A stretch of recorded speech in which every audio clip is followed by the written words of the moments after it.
Welcome to the Waterfowl Den. My name is RD Reynolds, and I want to welcome you to the YouTube Live and the podcast. So, if you streaming this on any of the streaming apps, go check out RD Reynolds Outdoors on YouTube. And if you're watching this on YouTube, go subscribe to RD Reynolds Outdoor on any place that you stream podcasts. Today, our episode is brought to you by Matthew Knight with Satura Investors out of Charlotte. There's the information. The link to his website is scrolling across the banner down at the bottom, and it's also in the description. Today's episode is about helping business owners and working professionals like you who share a passion for the outdoors shooting sports, zeroing them in to their long-term financial goals. So if you need any information or contact or any other questions, contact Matthew. Also, new to the channel, Kicks Industries, most people would know them as Kick Chotes, has partnered up with the channel. I am doing a series right now on Kick's butt chokes. I got a ton of ammunition, shotgun shells that I am testing from 2-inch, 3-inch, 3.5s, different brands of ammunition, different chokes out of different guns.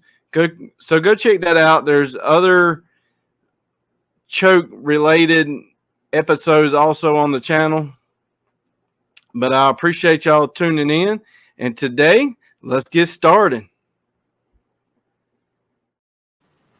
So today we got Jay from BlindGrass Camo out of Louisiana. Welcome to the channel. Welcome to the podcast. Thank you, Artie, for having me. Great. So who are you and where are you at? We are in, right now we're in sweltering Lafayette, Louisiana, which is down kind of by the coast. We're about 2 hours west of New Orleans, for those that don't know. And it's pretty warm here right now. I think when I walked in the office at 5 o'clock now, it was 101 right now.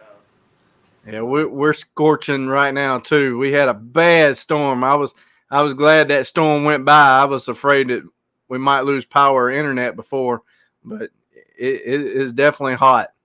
Yeah, we hadn't had any rain. I mean, it's last August, it rained about 8.5 times a day. And now Really? it hadn't beat a drop this year in August. It's been just hot, hot, hot.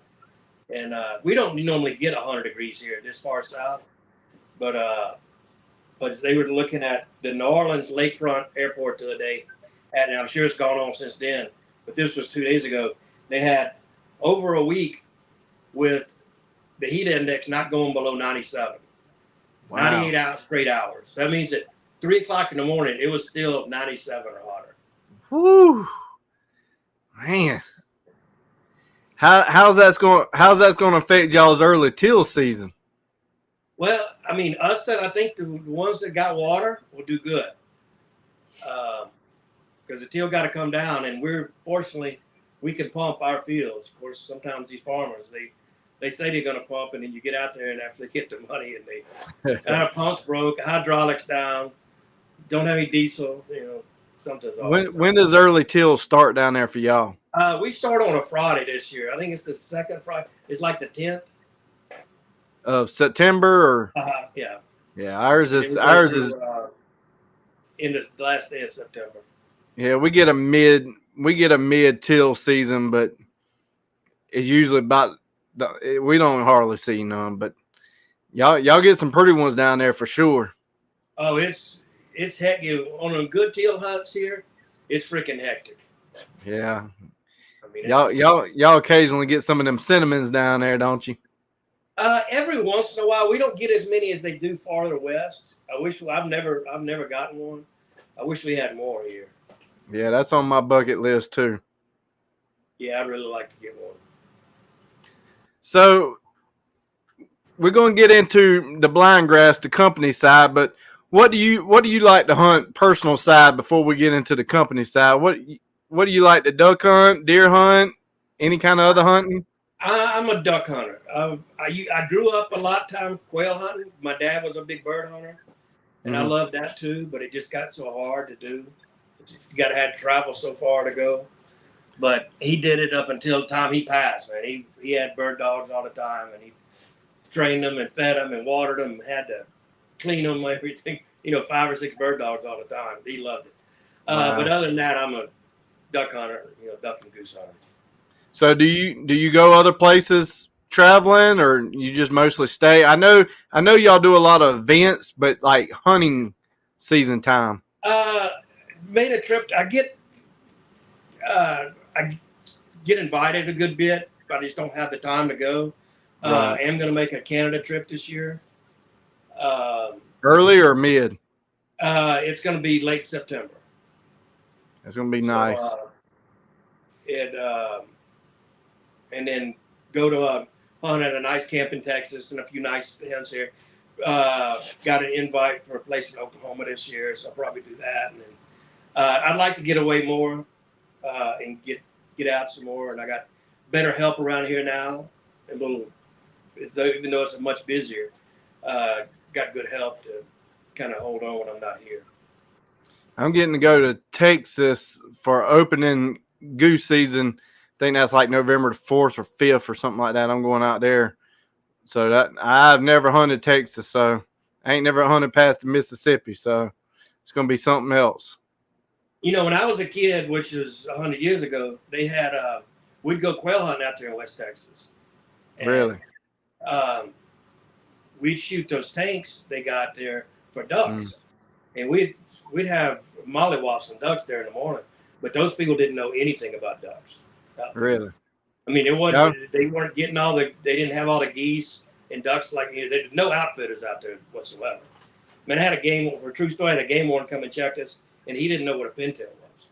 Really? Now we're about to lose that season of pintail if they don't get their act together on breeding. Yeah, and then we get covered with them here. Really? Oh yeah. Man, that pintail's on the list. I hope maybe one to fly in before the geese start flying in. I could take one out, but I'm afraid that if it don't get it this year, it might lose it next year. Yeah, there's some days we just get covered up in pintail. You just got to quit shooting.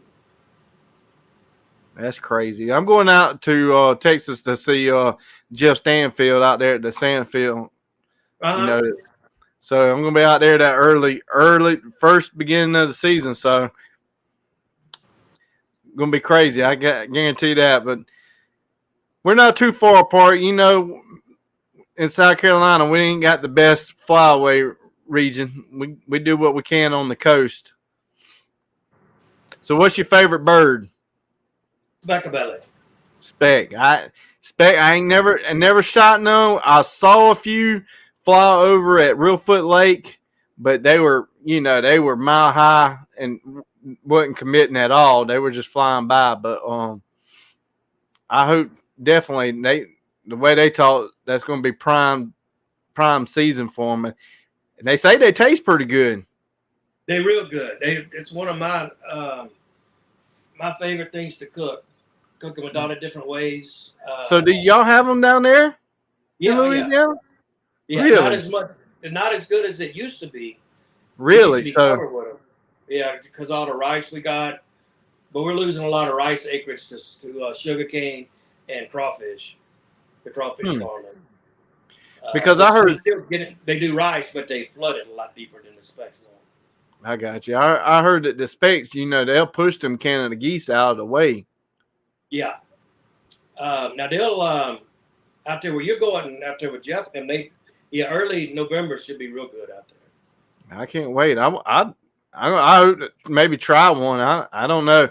Like I said, I ain't never seen one up and close other than one mounted, but I eat a lot of regular Canadian geese. I make jerky out of them and they really good. So, but just like throwing a piece of meat of Canadian on the grill, and I don't know about that.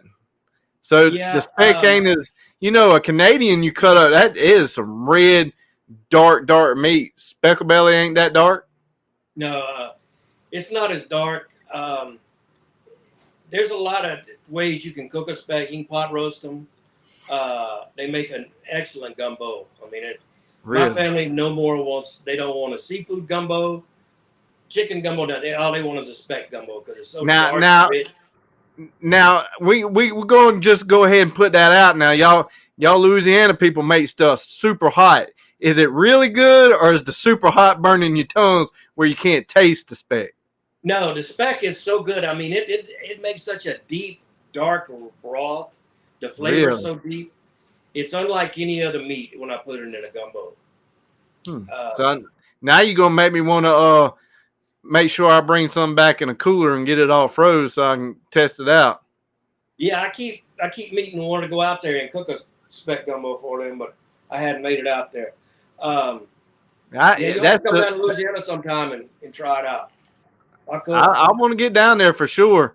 You are the first that I ever heard of somebody saying a gumbo would like any kind of waterfowl on there. So that's got to be pretty impressive. When you cook it, do you ever put any on your Instagram or anything? Yeah. I'm gonna have to go scroll back to find some of that because that's gonna be interesting. Yeah, because we have a rule at our camp that every Friday and Saturday night meal, it's got to be something that we shot or caught. So everything is redfish or speckle belly or pot roasted duck or frog legs, something like that. Man, I hope y'all don't ever shoot some coots and have to end up eating them. No, we're not. We always got something in the freezer. Get a gander. We can always go catch crawfish. Man, I love watching them people catching all them crawfish on Instagram and Facebook, and man, they just grabbing them up.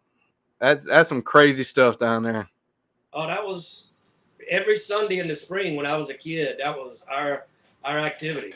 And Mom and Dad and the whole family, we'd go put out nets in some bayou or something and catch crawfish in a big ice chest and go home and cook them. That's It's crazy that they're shipping them things all over the United States now.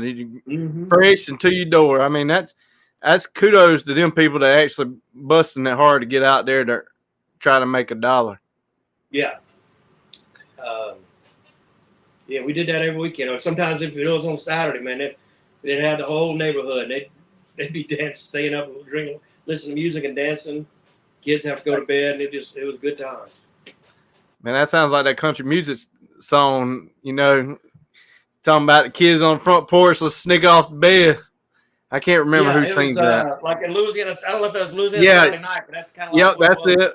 That's it, Louisiana Saturday night. So that's where maybe y'all came up with the song. Maybe y'all need some royalties. So let's get over to the company. So tell us some history about the company. All right, I guess I'm lazy or kind of go by necessity. I get tired. When I go out the first time of the year and put out decoys and brush the blind and stuff, it's kind of fun. When you got to keep doing that all the time, it's no fun anymore. So, now I imagine when y'all going out early, there's probably some critters out there, some snakes. Yeah, we got pretty much all the critters you don't want to find. Yeah, I can believe that. You got to check the blinds for nutria rats. So you want to look at the blind close when you shine lights in there real good every morning, because we hunt a lot of pit blinds, and you get in a hole, you don't want to get in there with a snake or a nutria rat or something. No, I imagine not. So sometimes, if you get down to the camp and there's been a few storms come through or something, it's broken all your grass up, knocked it all down. So you got to go out. You get to the camp 5 o'clock that afternoon, it's dark. So get up next morning, have to cut brush, and it's just a pain. So I started looking for something synthetic that would last, would hold up to weather and people doing like this on my brush and my blind and dogs running up and down it. So I'd go like to Hobby Lobby and try to find some stuff, but good God, that stuff is so expensive. You know, one little piece was $5. So we started messing with some different stuff and finally found a product that I liked. So I got some in to try for a year and test out, and just worked great. I mean, you have a storm come through with 1.5 inches, 2 inches of rain come through, get back and blind looked like it was brand new. So started next year, started marketing it, and I thought some people would buy it, you know, around here. I didn't know it would take off like it did. You know, people all over the country in Canada and Ireland, and I don't know what the hell they're doing in Ireland, but people don't want to mess with brushing the blinds. And after the first year, the people, during the first year, people up north started calling me and saying, man, this stuff's phenomenal for boat blinds because it doesn't get wet. It doesn't freeze and break. It doesn't collect any water, which regular grass, it gets frozen, breaks over, that's done. That's where it's going to stay at. And I didn't think about that. I didn't need that because of hunting pit blinds. Right. I just wanted to stand up and hold up. But they said, you know, stuff freezes on them or it gets wet and it adds several hundred pounds to the boat, you know, gets in a dangerous situation. I can believe that. So how long y'all been in business? We started selling it 4 years ago this month. Wow.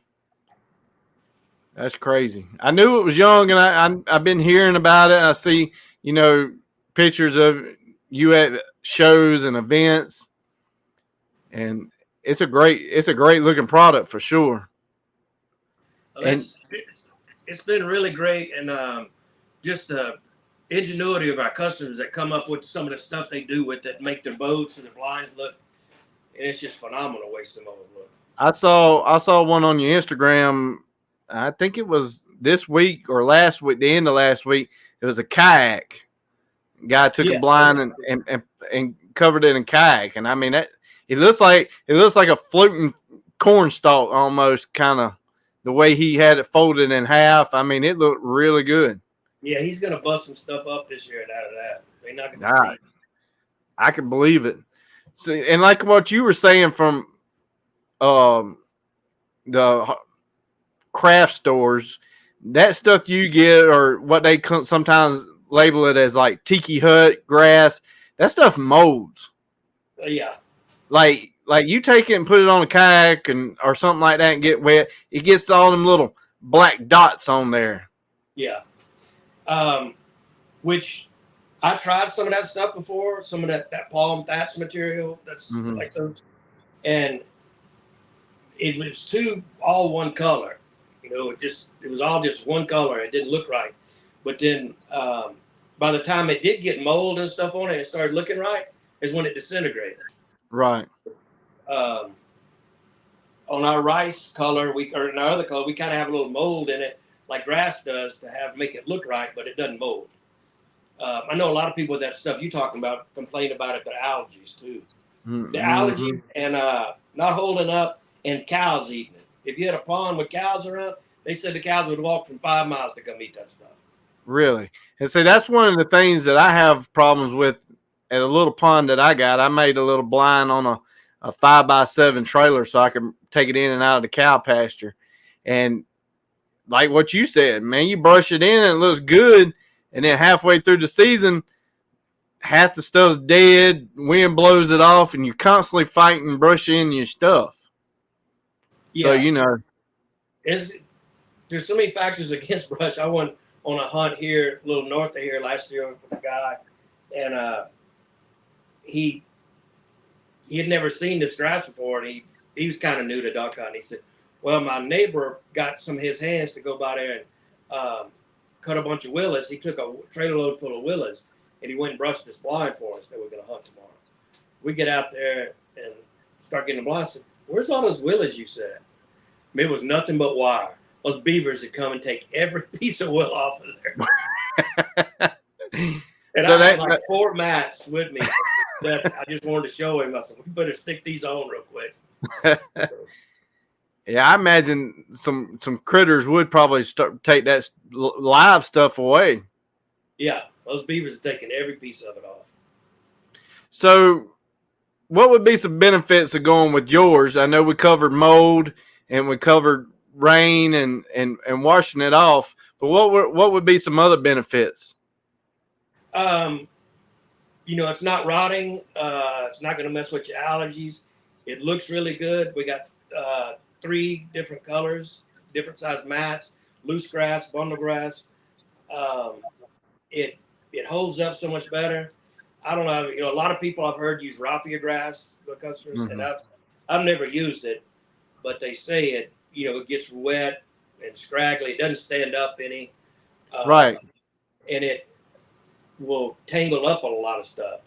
I had a guy call us last year, and he said that they had a boat on Lake Erie, and the weather got real bad, real high waves, and they started coming in, and raffia grass had gotten in the bilge pump, clogged up their bilge pump, and they couldn't pump the boat out. Just about had a bad situation with them. I knew what you're talking about because I got some of that on a layout blind, and it's like shoelaces hanging down. And if you're not careful, you step on it when you're walking, and then it jerks you blind where you got it on your back, and it just drags on everything. So I know what you're talking about. It's real stringy. Gotta say, I've never used it, so I don't know. I went and bought a little bit just to see what it did, and I said it didn't stand up like. This is. We have a few different size mats. You can really see on here. This right. is. Yeah, I'm gonna make your picture bigger so people can see that. Oh, not me. I want to make you bigger. Nope. Give me a second. I'm trying to make you bigger. Got me bigger. Let's see. Shift F5. No.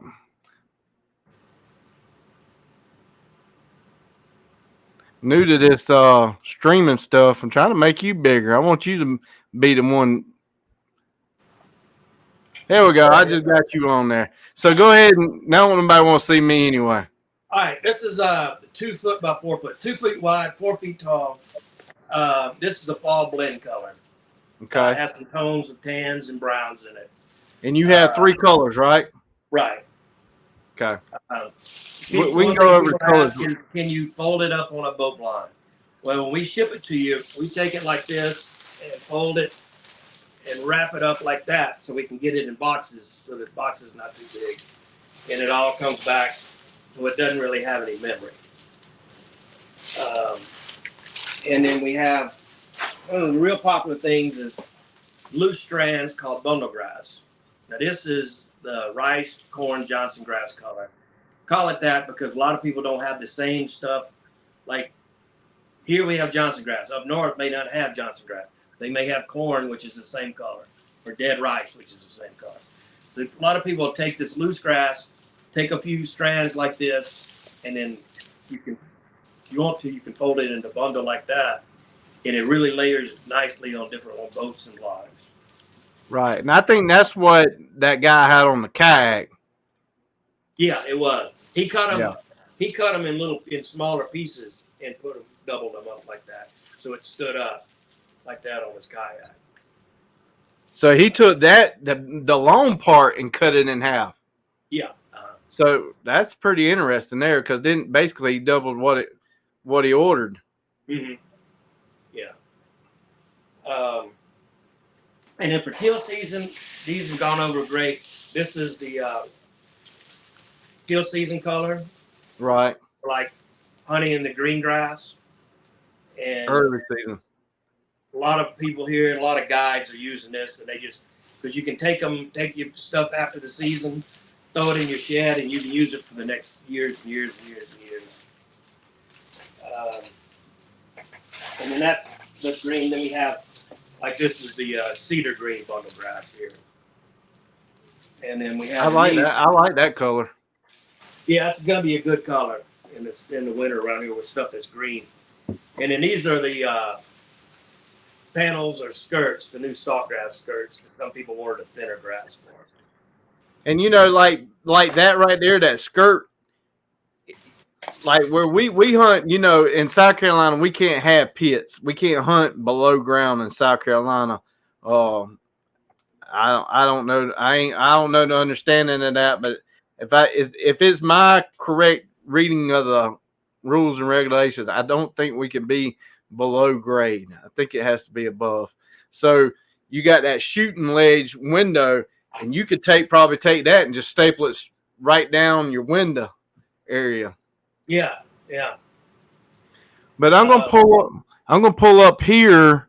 I'm gonna share this screen here. I'm gonna pull it up right here. So here's the Instagram, and there's that boat. That's pretty cool. Yeah, it probably wants me to log in. But there's the boat. I mean, there's some really cool stuff on this. I mean, that right there is just like what you were showing folded over. I mean, I'm not probably telling you anything that you don't know, but a lot of that grass, real grass like stuff, is super, super sharp. Like, you don't want to rub up against it because it's going to cut you open. So I have not personally seen your product in person. I'm sure there ain't no way it is sharp as some of that natural stuff. No, you're right. That's a good point, because one of the best grasses around here to use is a grass we get out of the marsh called saltgrass. Right. And it will poke every orifice on your body. Right. And we hunt in the marsh out of Charleston, and it's got all that grass. And it will poke your ears, nose. I mean, every time you move, it's in your nose, your eye. And I know somebody that had to go to the hospital because their eyeball got poked, and one because their eardrum got poked. But we made this so it'll stand, but it's not going to poke somebody in the eye. So it's not that firm, and it's not going to cut you. That's pretty cool. Now, y'all just went to a couple of shows recently, hadn't you? I went personally to a show in Houston, and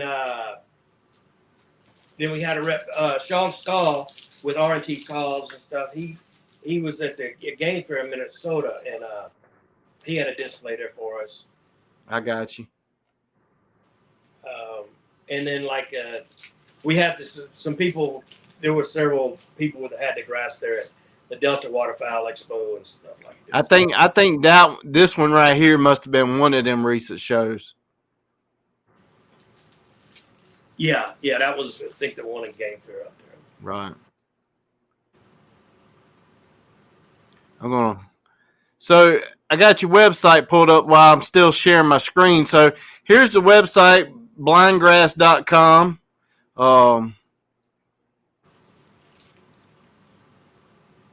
There's some specs on that website. It's a fun day. I can't wait. So go check out their website. They got all kind of different pictures on there. So let's talk, while I got your website up, let's talk about so you got different packages, and what you were showing was the mat, and that's stitched up, correct? I'm sorry, it's what? Sewn, stitched up? Yeah. Sewn together? The mats are sewn in two different places, about 14 inches from each end, with a rubber-coated zinc wire so the wire doesn't rust. And then it's got extra wire on all 4 points so you can connect them together if you want to. And the price on that for those mats is there's 4 to a pack, so you get 8 linear feet, 4 feet tall, for $100. Right.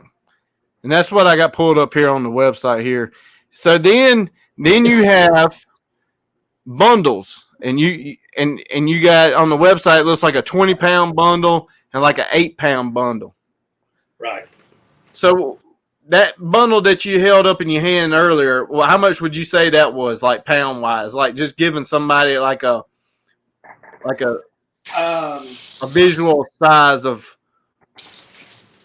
I mean, that's probably a half a pound right there. I got you. So 8 pounds folding it over double will cover about 12 linear feet, 4 feet tall. I mean, 2 feet tall. About 12 to 14 feet. So you got a 8-foot A-panel A-frame blind. I know a lot of people that hunt out in fields and stuff use them A-frames. Yeah. Trying to look around on the website there. On that show in Texas, a lot of people they were saying they hunt refuges where you can't have a permanent blind. Right, you got to bring in.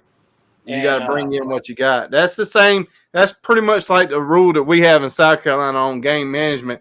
You can build a blind, but you have to take it back with you unless it's like natural limbs and stuff. Yeah, well, they were saying that you got to fold, like you said, like you got to carry it in. Excuse me. And so we got a lot of orders from there for the roll and go blinds that we got, which is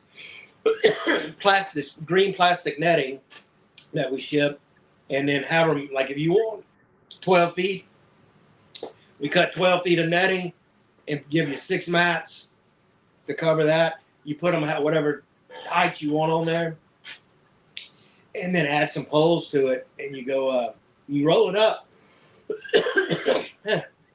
There it is. I got it pulled up on your website there, and you can see the fence green material like what you talking about. Yeah, no, 12 feet is only going to weigh like 14, 15 pounds. And you just put some poles on it, zip tie them to the poles, and you're good to go. And you ain't got to worry about it rotting. Yeah, and then take it home, throw it in the shed, and go. You can't be much easier than that. That's definitely true. How's it hold up in the salt water? Same scenario? Yeah, we hadn't had any problem with it. Right, that's salt water's tough on everything. Oh, yeah. So how do you recommend cleaning it? I don't. I mean, you can just take a pressure washer and spray it off. Last year, I was, some reason I'm always stuck by myself picking up decoys. I always have a lot of hunter, but when I got to go pick up a bunch of spec decoys, I'm by myself for some reason. I know how that is. I hunt with an 8-year-old that can't carry nothing. Yeah, well, I hunt out with all different ages, and they get scarce. So and got out there, and my bike, I was using a 4-wheeler. The 4-wheel drive went out of it. So I got stuck. Back wheels were spinning. So out there by myself. God dang it! So I had a panel blind with some a few mats on it. So I took 2 of the mats off, jammed them down as far as I could up on those wheels, and drove it out. They caught traction. They drove them out. Then it got stuck again, so I had to do it again. Got it out of there. Picked the mats up. I mean, they were just stuck down in the mud all the way down. Got them out, and I was in near a rice field. So I walked over, threw it in the water, stomped on them a little bit, cleaned them off. They're good to go. I mean, that just sounds like they're indestructible. I mean, it seems like you come up with a good product. That's for sure. We hadn't had any complaints. I mean, in 4 years, it's been really, really good. An unbelievable response from customers. So let's talk about them colors again. You went through them real quick, but there was one color that you showed real quick, and that way we'll have a visual of it.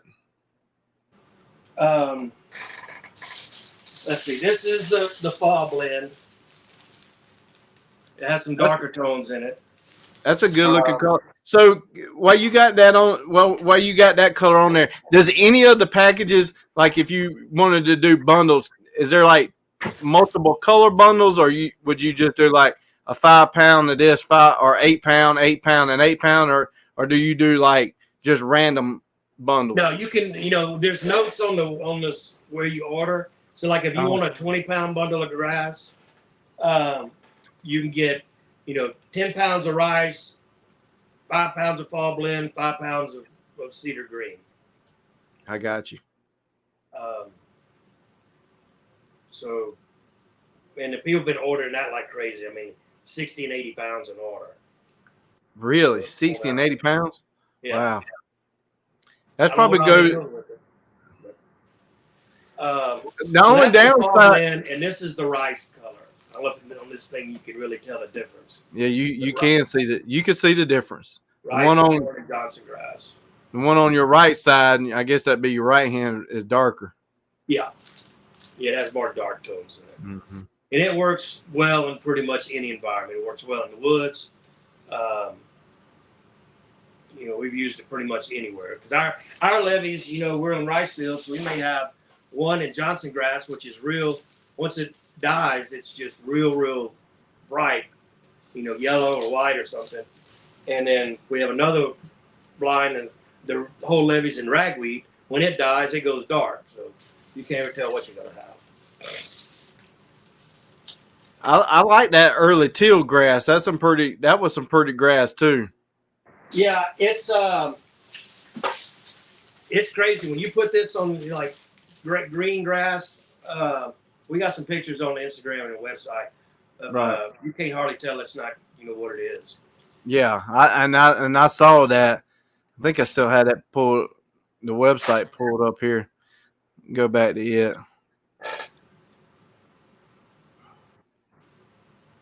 And in fact, my dog, who is very intelligent, I thought, we had year before last. I think it was year before last, and we had a teal blind. Had that. I didn't have the netting then. This was before we started the netting. It was 2 years ago. Had it's not a cattle panel. It was lighter than a cattle panel. Right. And I sent her, and she ran right through the panel. My first deal that morning. Here's the picture of a regular boat, and you got on there the sizes, and I'm not sure if you're doing the website, but whoever's doing it for you is doing a pretty good job. Well, thank you. That's me, and I think it needs a lot more work, but really, I run out of ideas and time and this and that. It seemed like I'd spend so much time doing that and little cheat work. I understand you. I that's what I do most of the day is all IT stuff, and I mess with my own website. And I'm telling you, you'll think you got it, and then you'll go back and be like, man, I messed something up or misspelled something. It's like a never-ending process. Yeah. It's always something. Yeah, and we always trying to come up with things to make hunting easier, more comfortable. Yeah, y'all also got some T-shirts and hats and stuff on your website too. Yeah, we got all that. We got dry shell bags. These are the best. Here, wait. Let me get you pulled back up full screen there. There you go. We came out with these 4 years ago, and it's you put your shells in here. They won't get wet. You just throw them in your bag. They won't fall out. You throw them in your blind bag. Right. And got a carabiner. I don't even know if that's a carabiner or a carabiner. I used to. I always call them a carabiner. Yeah, that's what I said. You just roll it up, and it'll keep your shells from getting rusted. Now there are some knockoffs. There's some people have knocked them off now. There's like 2 or 3 comes that have knocked them off. But really? This one has a clear, so you can see what shells you got. So like you got 20 gauge or 12 gauge or several bags. That's a good thing about this one. How many boxes of shells can you get in there? 2? It'll hold a couple of boxes.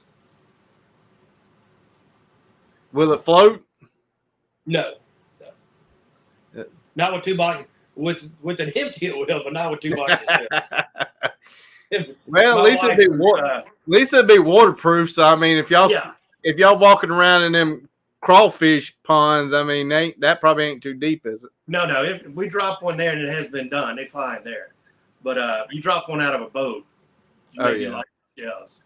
I had my wife. When we first did it, I was going to take her and have her film it. I was going to drop it in the swimming pool and show how it stayed dry.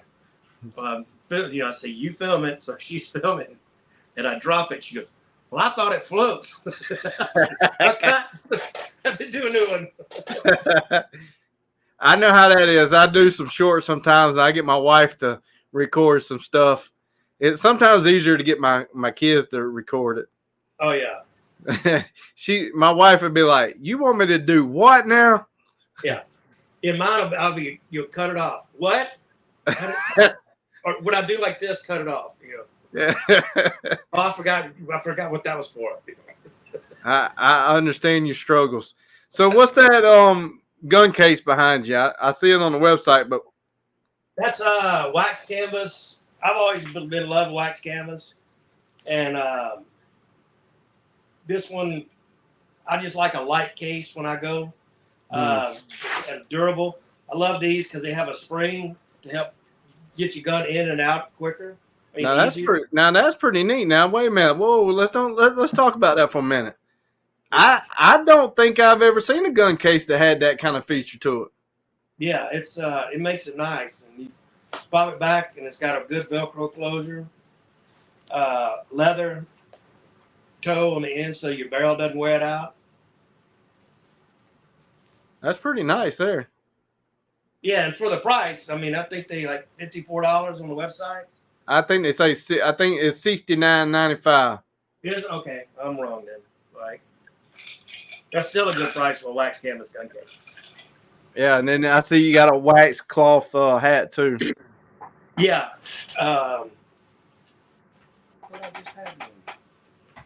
And on the website, y'all have sample pieces that people can purchase, just sample pieces, and you ship out too, right? Right. Yeah. Sorry.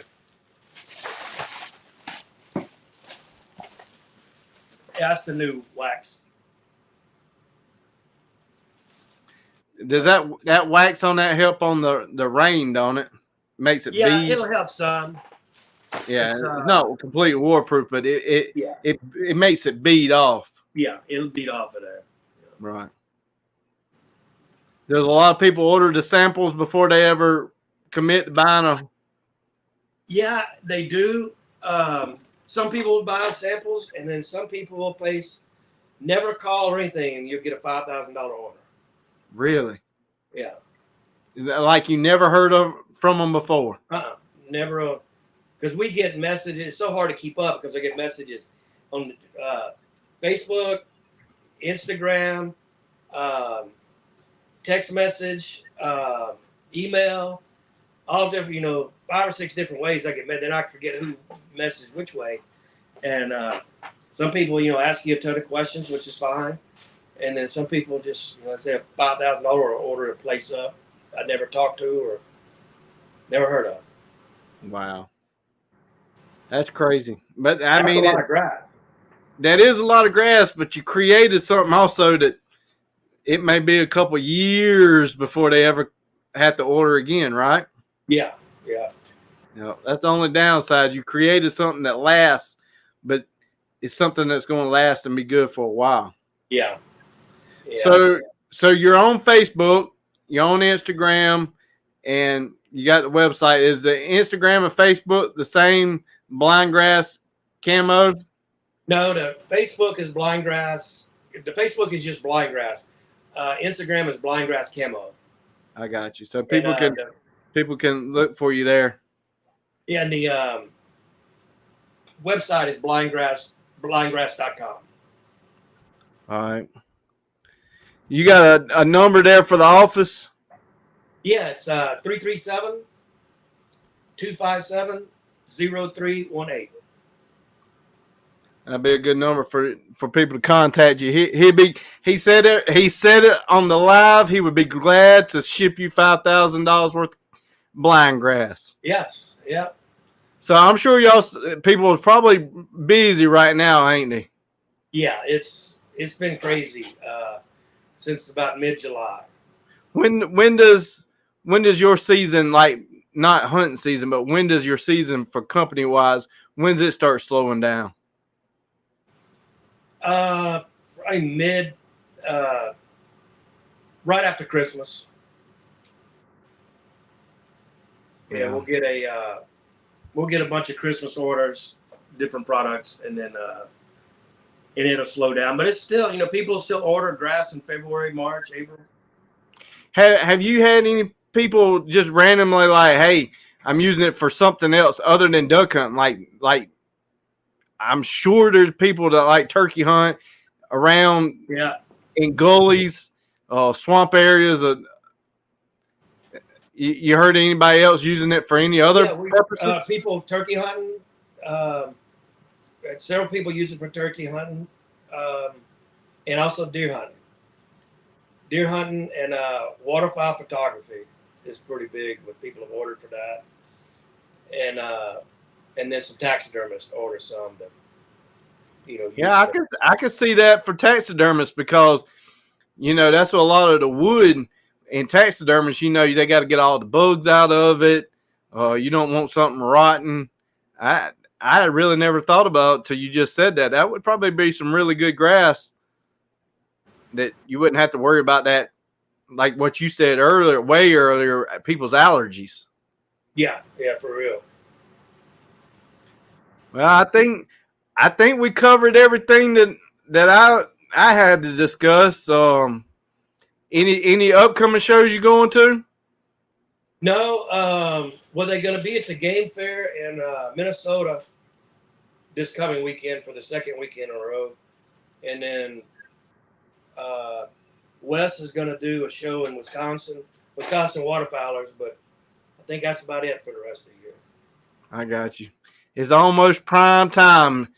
Y'all ready for dove season down there? Yeah, I'm not sure if I'm a dove hunter or not. I may go fishing that weekend. Oh man, that's the prime time to start practicing for duck hunting. Yeah, no, it's but if it's 102 degrees, I can agree with you on that. 100%. That temperature just takes the fun out of almost everything. Yeah, and our trout and red fishing is really good right now. Really? So how far you said you 2 hours from the coast? No, from New Orleans.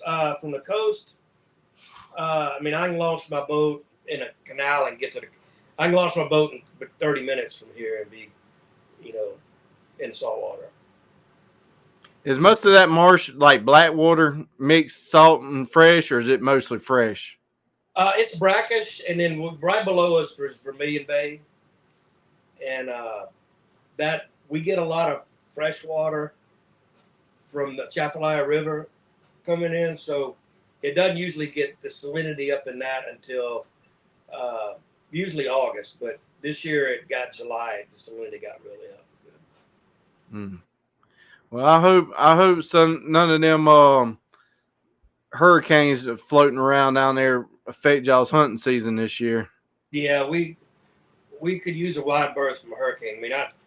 I wouldn't mind a little tropical storm just to dump some rain here right now. Yeah. We don't need anything with any damage, that's for sure. That's 100%. I feel sorry for them people and all them fires and was it Haiti or down in Hawaii?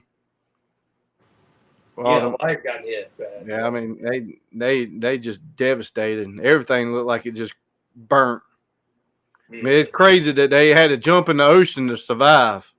Yeah, that's unfathomable right there. Yeah, it's crazy. Well, I appreciate your time coming on. Anything else you want to talk about before we get off? Oh, that's it. I enjoyed it. I appreciate you having me.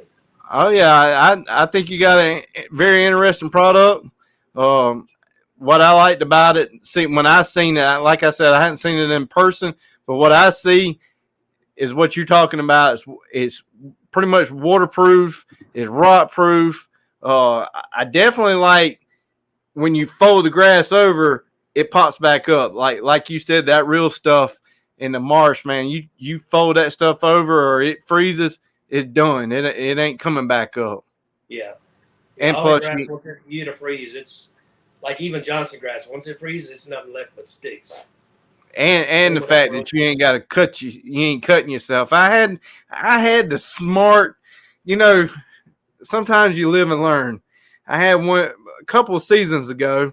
I told you about my blind in that pond. I had the bright idea that I was going to cover that blind in pampas grass, because pampas grass is pretty much in every person's yard around here. So a guy was cutting some. I scooped it all up, man. It made a great looking blind. But I'm telling you, it looked like I went to a war zone. It cut me so bad. and then once it died out in early goose season, it had chiggers all over it. There were all kind of bugs growing in that stuff. I'm like, what in the world? No, thank you. I mean, it was crazy. Chiggers are not fun by any means. No.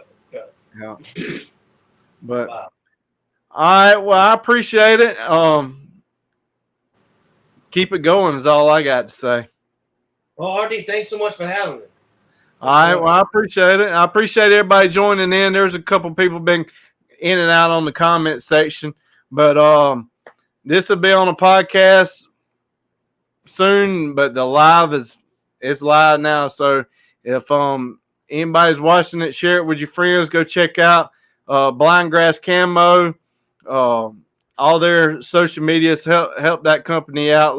Help them grow. Drop them some lines, and I appreciate it. And I'll talk with y'all later. All right, thanks so much.